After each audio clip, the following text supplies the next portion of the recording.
What's up, YouTube? I am officially halfway through the Malazan Book of the Fallen series by Steven Erikson, and because of that, I want to sit down and just kind of give a halfway review, I suppose, and just my general thoughts and opinions from characters to action to, general predictions of where I think this series is going and, just my thoughts overall so far.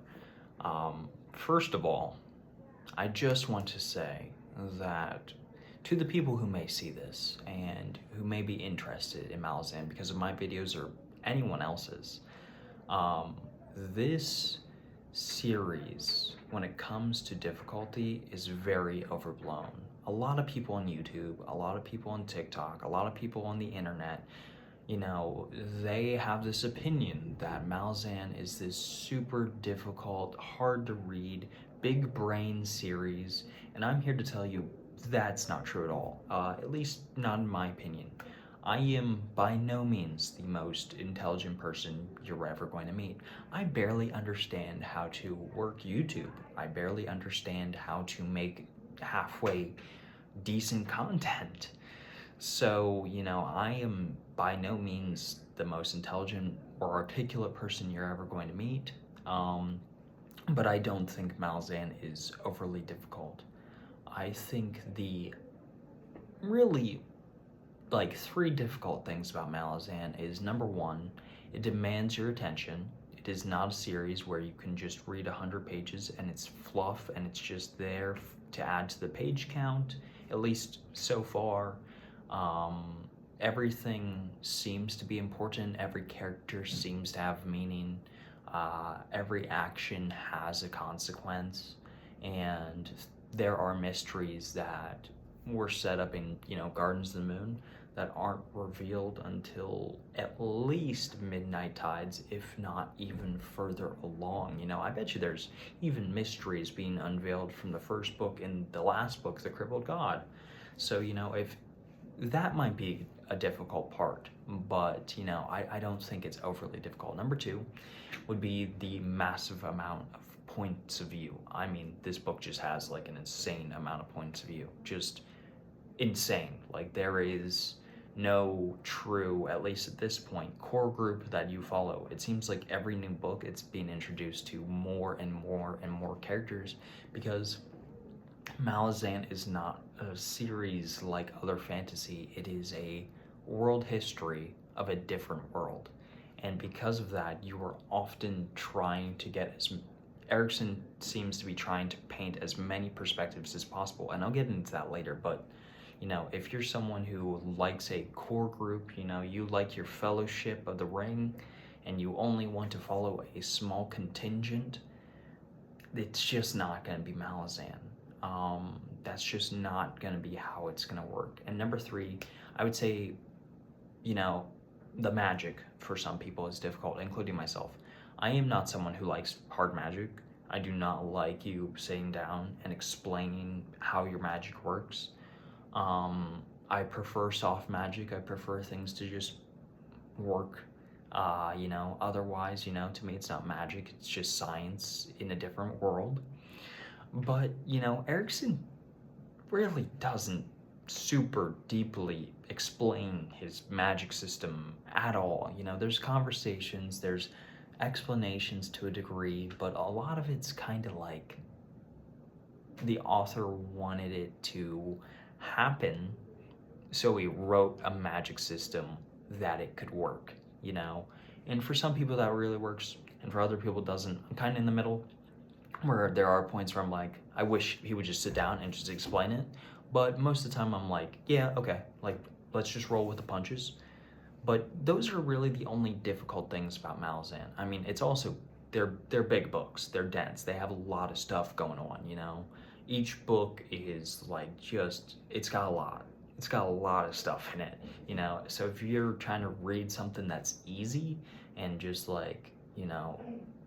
super simple, characters are straightforward, action straightforward, plot straightforward, yeah, Malazan might be difficult. But if you're someone who prefers stuff that's a little bit more complex, you like a lot of points of view, you like morally ambiguous characters, you like all of these different plots going on, if you're more of a a Song of Ice and Fire fan instead of, I don't know, I guess maybe Lord of the Rings, I don't know, fan, then I think you're going to be kind of in line with this. I think this is a fantasy series that can work for a lot of different people. It's not going to work for everyone, but can work for a lot of different people. But what actually makes Malazan good? Why do I keep reading such a big, dense series? I've read one at least once a month for the last several months, if not twice a month. So why keep reading it? Why have I enjoyed it so much? Why is it, in my top 5 series of all time? It's at number 5, but it's top 5. So why is that? Well, first of all, the world building. Like I mentioned already, Erikson really, unlike so many fantasy authors, is considering not just a section of the world, but the entirety of the Malazan world, of whatever planet name he's come up with. I have no idea. He is really considering as many species and factions as possible to write about at a specific time in history, which is all about, this Malazan empire and how it influences all these other cultures and how these other cultures have led to these things that are happening in the world today. And, it's not world building in the same way that like Memory, Sorrow, and Thorn by Tad Williams or Wheel of Time by Robert Jordan is, where they sit you down and they start you at the beginning of the journey and they go into detail about, what the daily life of these people is like, and, what things look like, and, give you long page after page description of all these different things going on. It's not that kind of world building. It is not world building in the sense of a living, breathing world. I think Wheel of Time and Memory, Sorrow, Thorn, Lord of the Rings, those are living, breathing worlds. When you sit down and read those series, you're like, oh, I literally stepped into another world and I understand exactly what's going on. Malazan, in my opinion, isn't like that. It's more like reading a history of another world, where, if you're a history fan, you pick up a history textbook of, the 17th century, just that century alone has a ton of information. You can learn about the American Revolution, book after book after book. You can read about, Napoleon, you can read about whatever, right? It's kind of like that, where Erikson has this entire world with hundreds and thousands of years of history, and he's trying to come to this place where he talks about just like this small section of it. And sometimes he jumps out of that section to go back a few thousand years or jump forward maybe a few years, but it's basically all about this like smaller section and all these different cultures and races interacting with one another, and talking about their motivations and what they believe, not just like morally, but like what gods do they pray to, what is their cultural background, what makes them like they are, so it's world building in a sense of it's a really well thought out and well constructed almost amalgamation of different peoples. It's not necessarily like it's about one group of people or one continent and you're just learning its history in this very specific, very narrow, like 2 to 3 to 10 year time window. It's much more expansive than that. So I think the world building is very well done. And it's very different than other fantasy I've read. It's kind of like, it's like reading the Silmarillion for the Lord of the Rings fans out there. It's like that, where it's like, it's just taken place over thousands of years, and it's all these different characters, and it's how these characters influence one another and the world events, and some are major players, some are minor players, and there's just a whole lot of stuff going on, right? So the world building to me is very, very impressive. It's not my favorite ever. I am someone who likes the traditional fantasy way of world building. I like Wheel of Time. I like Memory, Sorrow, and Thorn, where I'm sitting down and I'm living and I'm breathing, and it feels like I just sat down in an inn, or I'm in this castle and I know these characters super well. You know, I prefer that kind of world building, but I will tell you that I think Erikson does something different, and it's cool how he does something different. So this could be a positive, this could be a negative. For me, it's a positive. I really like the world building. Another thing that makes this series so special to me is the characters. And again, Erikson is not writing a traditional story.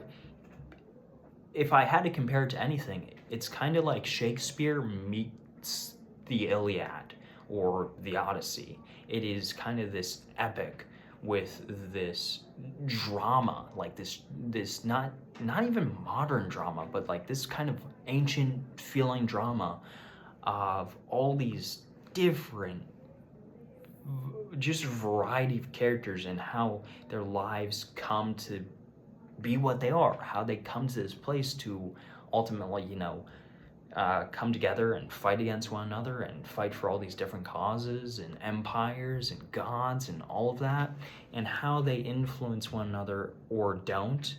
It's both major characters in the world and minor characters in the world. And, I think one of the most impressive things is just seeing how a certain character's action can then have serious ripple effects towards other characters in a different book on a different continent. But the characters are very, very, very, very well thought out. This is one of those series where it is hard to dislike any of the point of view characters. There are a few point of view characters that I don't love necessarily, that I'm not super attached to, and I'll get into that with the negatives, but the characters are just well realized. The characterization makes sense for all of them. It never feels like we're following characters up to Midnight Tides, obviously, where they are a waste of page space. They never feel like they're not, adding something to the story. They always feel like they're there for a reason. They're always there to either prove a point, or because they're adding something to the story, or for philosophical or political musings, but all of them serve a purpose. It's never just, oh, well, we just watched, Sally for the last 500 pages do absolutely nothing except be incompetent. It's never like that, it's never following characters for no reason. It always feels like Erikson knew exactly what he was going to do with every single character, and he wrote a beginning and a conclusion and then figured out the middle stuff. That is my opinion. I think all the characters are really, for the most part, pretty fun to follow. Even the side characters, there are so many that don't get, points of view, and yet they're so well realized because of their actions and what they say and their interactions with these other characters that it's very, very well done. I'm not going to say that Malazan has my favorite cast of characters I've ever read, but it is an incredibly well-realized cast of characters. The only thing I can really compare this cast of characters to when it comes to how well-realized each of them are within the story is A Song of Ice and Fire. I think it's not necessarily as deep of a connection as I have with the A Song of Ice and Fire characters. I don't know if they feel as real as the Song of Ice and Fire characters, but they are very well realized for the story. None of them feel like a waste of space, and I think that is something that Erikson ought to be, praised for, because that is something that is genuinely very hard to do when it comes to writing epic fantasy, especially epic fantasy that is 10 books long. It's hard to balance all those people, and yet he does it with grace and in a way that just makes sense. Another thing that Erikson does so well, in my opinion, is action. There are a lot of fantasy authors out there who do certain types of action really well. In my opinion, Jordan is the king of showing off crazy magic within his world. I love every time the power is used in the Wheel of Time, those are the best action scenes. You know, he's very good at showing the devastating power of the one power, the true power, whatever. Joe Abercrombie. Joe Abercrombie is very good at sword fights. He's very, very good at sword fights. He's very good at coordinating precise violence and how or what it sounds like and feels like to commit these violent acts. Erikson kind of does it all. He does the crazy magic. He does the crazy over the top. The dragons are coming down and they're sweeping and they're killing and they're burning towns. And he also does the more concentrated sword fight between two experts who are at the top of their game and they're basically inhuman. And the way he coordinates both major action between, you know, battles and sieges and monsters and crazy magicians and all of that with the Warrens and stuff, but also can somehow concentrate it down to, you know, a singular sword fight between two men or two women who, you know, have this ongoing beef. I don't know. I think it's very, very well realized. I think it's very well done. You know, if you are a fan of action, you really can't go wrong with Erikson. And he is very good at painting a picture. He's very, very good at painting a picture. The dude does not hold back. If somebody has been split in half, he tells you how they were split in half. He tells you what their guts look like. I mean, it's violent. It's violent stuff. It's not Lord of the Rings where it just happens and you're like, ah, that was violent, but like it's not gruesome. It's kind of dark, you know. And that's another thing that I really want to mention about Erikson and Malazan is that despite this being such a dark series, I mean, you know, thousands of people dying in certain books, you know, your favorite characters are most likely not going to last, just from what I've read so far. There's always this balance of compassion and empathy and understanding of the human condition, and maybe not even just the human condition, but just life, and how life and the pursuit of happiness and all of these things are important, and that discarding compassion and empathy is not a good thing, and that it's important to fight for those around you, even if you don't necessarily see it at the time. So I think his themes and how he balances both extreme graphic violence, but also a sense of hope at the end of the day, where, yeah, things are really messed up. These systems are corrupt. These gods do not care about us, and yet we fight anyways, is very, very, very well done. I mean, it is super well thought out. There are very few authors, I think, who balance their themes as well as Erikson. In fact, there might not be any authors out there who balance their themes as well as Erikson. And going off that, you know, I just having finished Midnight Tides, I said this in my review, but Erikson does not hesitate to put in his own political or philosophical beliefs, you know. To me, especially in Midnight Tides, there are parts that you can tell these are his opinions, you know. Some of it, you know, I'm not gonna get into politics here, but like you can tell which way he leans and what he generally believes. But that's not a bad thing, because the way Erikson does it never comes off as preachy, whereas so many other fantasy authors do, you know.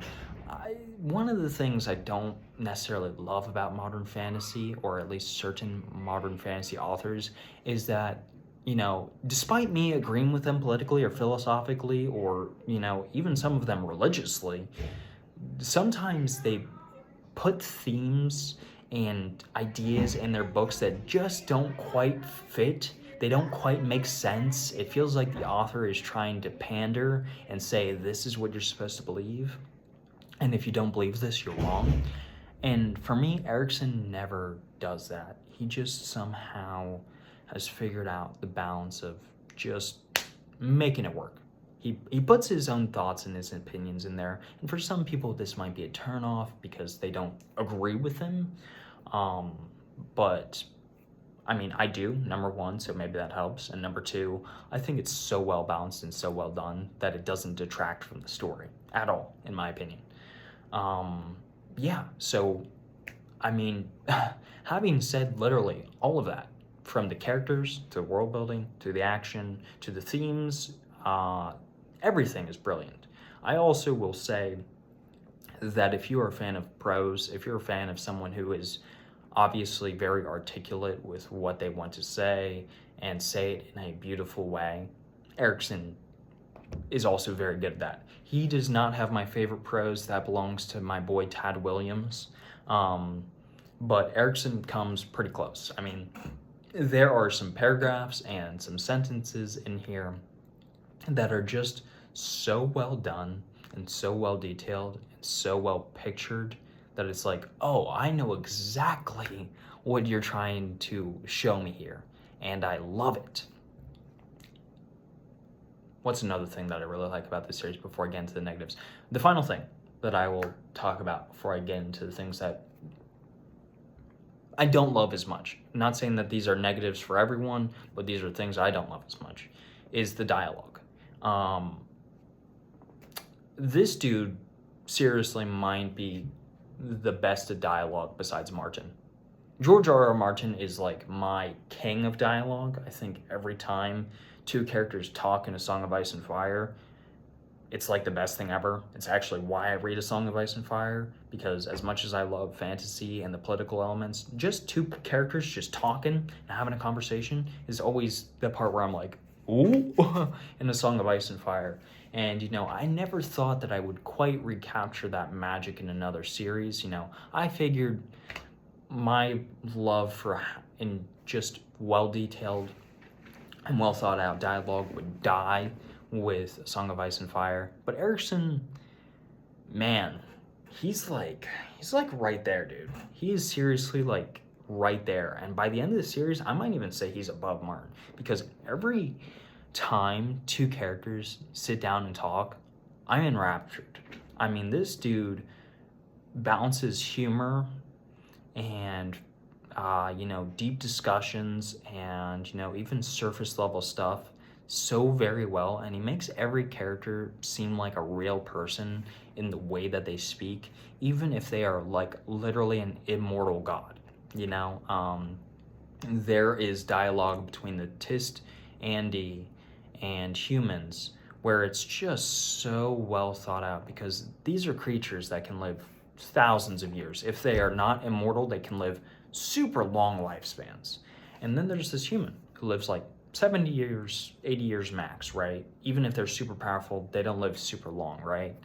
And yet it makes it seem so real and so well realized. I don't know, like it's hard to explain without an example in front of me, but the dialogue is just so well done that I think if you're an upcoming author, especially in the fantasy genre, there are two authors I will tell you you have to take after, and that is Martin and Erikson. Those two are the king, and it's not close. Everyone else is in second place, and it's really far behind. You know, it's not even fair to compare these two and their ability to do dialogue to anyone else, because of how well thought out it is. You know, and the thing about Erikson that's so impressive is his variety of voices when it comes to dialogue.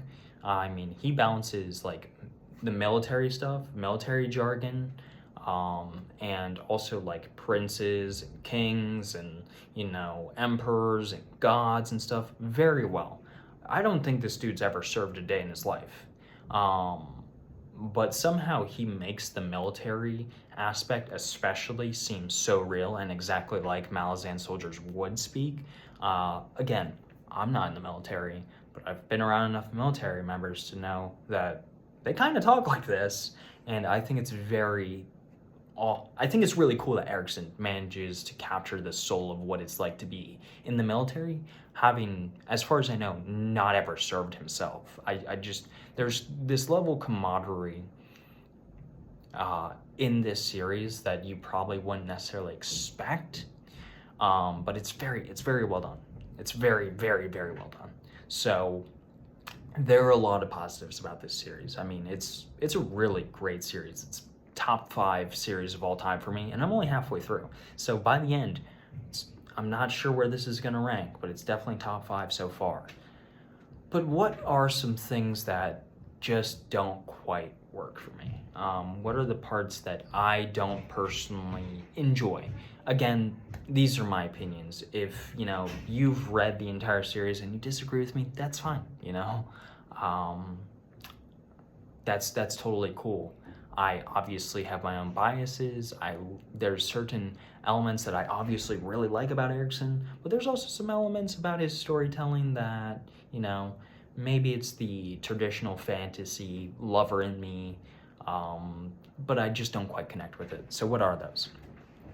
Well, my biggest personal qualm with Erikson, and this is an issue that I'm personally having. Other people have told me I'm wrong already, but I find it really difficult to get emotionally attached to any of the characters. And I say that not because Erikson is bad at characterization or anything like that. I mean, you guys know, I just went on and on about how great his characters are. But I think it's hard to get emotionally attached to them because the way Erikson writes really is kind of almost like a history. It's this event, that's what his books feel. They feel like this major historical series of events, and the characters in them are kind of already predetermined, if that makes sense. It doesn't necessarily feel like traditional fantasy where you're following a hero or a group of people as they grow and become who they eventually are made out to be. It's not like Lord of the Rings. It's not like Wheel of Time where you're following this group of people and you're seeing them adventure together, and you're seeing them separate, and you're seeing them come back together, and you're seeing them fight versus the forces of evil. It's not like that. It really is just, hey, there's this group of people right here. I'm going to drop you right in the middle of them. And, some of them might be really terrible people. Others of them might be really great people. And oops, half of them are dead now. And I'm sorry, but we're moving on. So for me, I think it's really hard to get emotionally attached to the characters just because of how Erikson writes. We don't get a lot of the same recurring characters so far in this series. It seems like every book has more characters and most of them are completely new names. There are some exceptions. I love the Bridge Burners. I love Ganos Perron. I love Karsa Orlong. I love Troll Sengar and his brothers from Midnight Tides. I thought Midnight Tides is Erikson's strongest character writing so far. It's the one that I've been the most emotionally attached to probably over the course of the book. But that's because Erikson was sitting down with this Midnight Tides and actually taking the time to really just sit with two groups of people. And that is not, at least up to this point, what he normally does. Usually, Erikson will give you a variety of points of view on both sides of a conflict, or whatever, and they get, let's just say the Malazans get 250 pages, the Genebacans get another 250 pages, the sentient crows or whatever get like another 250 pages, and the last 250 pages is like just absolute insanity of all of them coming together and switching like that. I mean, it's like rapid fire, right? So for me, that's kind of hard to connect to because it's like, well, am I supposed to be invested in this character over here, even though they've just been introduced and they haven't had a lot of like page time or screen time or whatever? Why am I supposed to be invested in this? And this really, I'm saying this because I had a very difficult time with House of Chains. I did a review here on YouTube, did a review on TikTok, and I said, House of Chains so far from what I've read, my least favorite Malazan book. I gave it an 8 out of 10. Still a very good score, still a pretty good book. But yeah, the main conflict in that book is between two sisters, and I didn't feel anything for either of them, you know? I just think that something, and this is like a personal critique, that Erikson could do is, you know, focus more on, you know, a singular character or focus on a singular group and just tell their story throughout the course of a book, which is what he did in Midnight Tides. And that's why I liked it so much more, because it was way more focused. It was way more just narrowed down to this just deep connection with these characters. And again, you know, I don't demand to be emotionally connected to every book or fantasy series I read. You know, if this is a series that I finish and I'm still not emotionally attached to the characters, that's okay, because I already think that this is one of the greatest fantasy stories I've ever read in my entire life. You know, Dune is another favorite series of mine, and I'll just tell you right now, I'm not emotionally attached to any of those characters besides Paul, and I still think it's a great series. It's number 4 on my list, you know, it's right above Malazan. So I don't need those emotional connections necessarily, but I will admit that I am missing it compared to stuff like Wheel of Time and, you know, other series I have read. So that is probably my only major qualm. I have a minor one, and then I'll get into kind of my just where I think this series is going. And that minor qualm is just the magic. Again, I'm not a hard magic guy. Sanderson, I know a lot of people love him, but I have a difficult time getting into his newer books, especially because he really describes and discusses the magic, and I just don't care. Like, that bores me to tears. I don't want to know about how your magic system works. Just tell me if it works. But on the other hand, you know, Erikson is really one of those authors where he just makes it happen. And there is some like in-world logic and consistency, but I don't understand it at all. So the magic, you know, it's kind of hit and miss for me sometimes. I wish it were more clear about what warrants are what and how they're aspected. And, you know, there were parts in like House of Chains specifically where it seemed like these group of characters were going from warren to warren, but it really made no sense to me. But besides that, I have no major issues with the series. I mean, those are super like minor issues compared to how great this series is. So where do I think it's going from here? Well, I've been told Bone Hunters, which is the next book I'll read, is really great and that I'll really connect with it.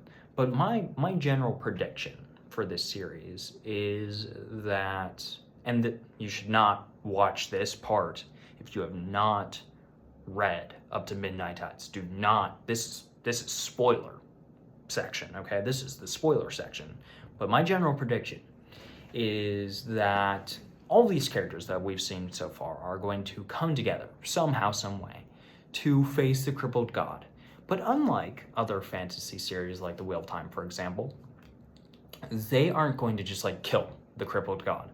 I think it's actually going to be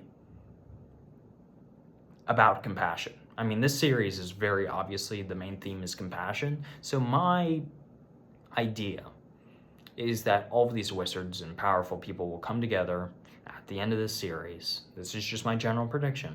And somehow heal the crippled god and send him back to his realm. And that way he stops pissing in this world's cornflakes, you know what I mean? So that is my general prediction for where this story is going. And I think by the end of the crippled god, this is probably going to be number 3 on my fantasy series, my favorite series of all time list. I think it's going to be number 3. And the reason I just don't think it's going to surpass A Song of Ice and Fire and Wheel of Time is my own personal emotional connection to those two series. You know, I don't want to get into that here because this is a Malazan discussion, but, you know, just like I said in my review, like I said a few minutes ago, Erikson doesn't really have me connected to this group of characters that we've been following. And, you know, that might change in the next few books. But I really just don't know if it will ever get me emotionally like A Song of Ice and Fire did, or especially like Wheel of Time did. Because, you know, I cried multiple times during Wheel of Time, and I cried a lot during A Song of Ice and Fire. And I haven't shed a tear yet. I'm not saying it can't be number one or number two, or it won't be the best series I've ever read.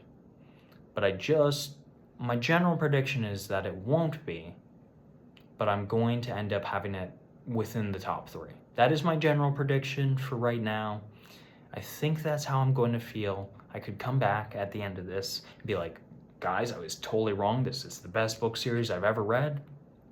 But, you know, usually when you're halfway into a series, you generally know where you're going to feel or what you're going to feel. And obviously Malazan is very different than other fantasy series. There's always another twist. There's always another turn. There's always more depth. And I've been told that on a reread it gets better. So, you know, maybe in like a decade when I eventually reread it, I'll have a very different set of opinions and I'll upload that too. But for right now, this is a really, really great series. It has great characters, it has great action, great world building, great dialogue. The prose is immaculate. And honestly, it really is brilliant. I mean, thematically, yeah, just top to bottom, this series is really, it is special. It is very, very special. And I like it a lot. I really do. I think it's very, very well handled. And I'm excited to read the rest, you know? I'm kind of hoping that I'm surprised and shocked and that I cry and, you know, maybe it takes over the Wheel of Time. I don't know. I don't think it will, but it would be cool if it did. So until then, I'm going to continue to make reviews, both long and short. So hopefully you guys are interested in all of that. I do still have to make a Midnight Tides in-depth review. But I just wanted to kind of come on and talk about my general feelings about this series so far and just say, hey, it's really good. It's really, really good. And, you know, if you haven't read it yet, you should give it a try. I think most people could like this series if they give it the chance, especially fantasy fans who may be more into like history and themes and stuff like that. It might really, really, really work for you. But for now, that's everything.